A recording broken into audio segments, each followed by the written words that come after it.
Okay guys, so I failed, and that's okay because not everything in gardening is going to be perfect, but let's talk about it. Hi everyone, welcome back to my channel. I'm Shamira Benson, one part of Team Benson, and today I want to talk to you guys about sometimes not everything in gardening is going to be perfect. So I have a couple of issues in my garden and I am going to fix those issues. So we're going to talk about what's going on and what I'm going to do to fix it. Okay guys, so getting right into it. These are my dragon fruit Vego garden beds, and they are self-wicking, which means that they water themselves. Well, that also means that people like me in the desert who are used to things not holding water, we tend to overwater things like this. Can you guys relate? So I overwatered these and they got gnats.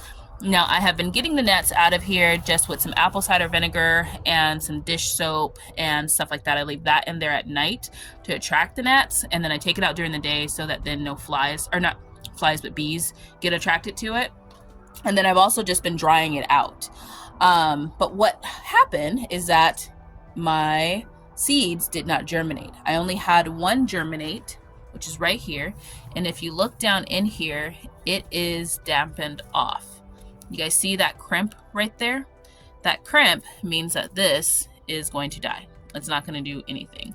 So even if I pull it out here, you guys can see that there's a bend right there. So it's not getting any water. So this isn't going to do anything. So that means that I wouldn't be getting any cantaloupe. And that's sad. So how are we going to fix it? The other problem, my squash seeds were super old and none of them germinated. Not a single one popped up. I had these ones right here, and then I also have one in there, and none of them out of the 6 seeds I planted popped up. So that's a huge issue, because if I were to plant seeds right now, then it would be too late going into our hot summer.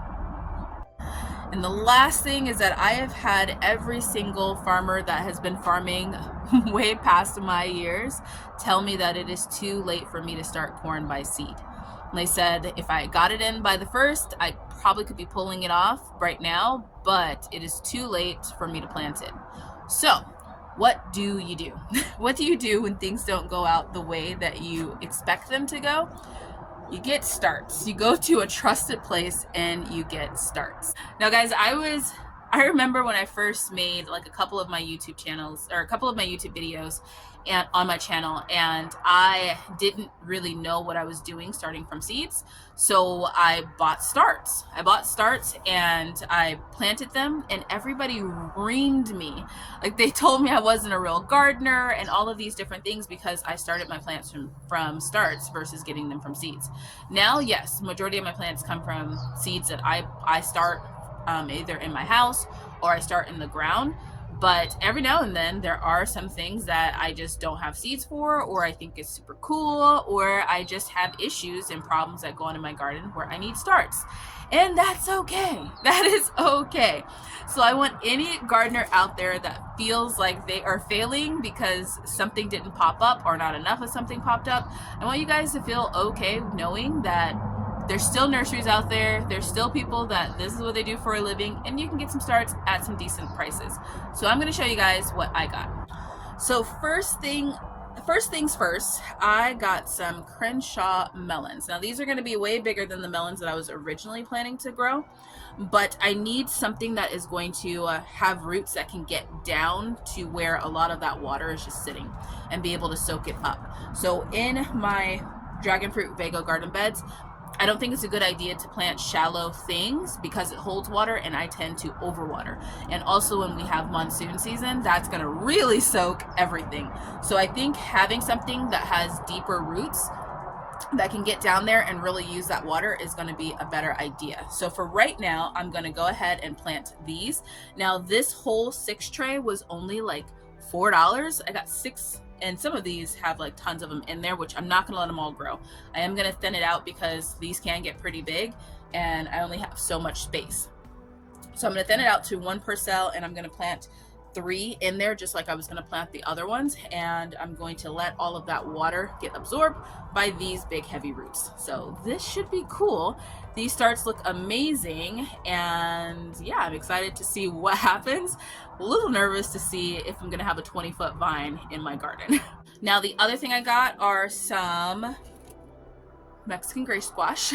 See, I told you guys that's what we call them here. I'm gonna plant those in the pots where I was planting my own Mexican gray squash. This is gonna give me a chance to be able to save seeds, because the seeds that I had were super old. I think I've had them for like almost like 8 years at this point, so they're pretty old. Now these starts are a little bit further along than what I would like for them to be, but it'll work. They're still healthy. They're not attacked by anything. They're not dying. And I got these ones I got the first ones from AP Nursery, if you guys are in Arizona. And these ones I got from the Arizona Worm Farm. The other thing is that I totally forgot to plant zucchini. I wanted to put Black Beauty zucchini. Is that what it's called? Yeah, Black Beauty zucchini in underneath the black cherry tomato in the beds where the celery is. Totally forgot to plant that. So I bought 2 of these so that then I can have that, because once again, if I started it from seed now, it would be too late, and I want my plants getting to a decent size before they have to compete with that hot weather. And the last thing I got is corn. I got lots of corn. Now, I don't love planting corn from starts because corn does have very shallow roots and you really don't want to disturb those. So none of these I'm gonna thin. I'm just gonna leave that the way that they are until they get a little bit stronger, and then I might thin them later, but I'm not gonna really do anything. I'm actually not gonna even pull on them. I'm gonna cut them out of these and try not to disturb them as much as I can. I also bought the smallest corn that they had. So they had corn that was like here and they had corn that was like there. I did not go for the tallest corn because those roots are already going to be pretty root bound. I went for the smallest pack that I could find, and as you can see, they're still a decent size. But at least this will get me into the summer where they're going to be a bigger size and they'll be able to withstand a lot of those hot heats. So I'm going to go ahead and get these into the ground today. It is a nice cooler day in the morning, so I'm going to go ahead and get everything transplanted into the ground. But I just wanted to hop on and let you know that not everything is perfect in my garden. I never want to be one of those YouTubers where people just think that everything is perfect. I only show the good, I don't show the bad, and I'm just like, oh, look at like all of my tomatoes, you can grow that too. And it's like, no, there's also a struggle to things too, because I have to think about what's coming after those tomatoes. And if you guys have followed me since October, you know that this year I just got a really big feeling of I want to make sure that there is enough to eat for my family, and that's including all of the seasons.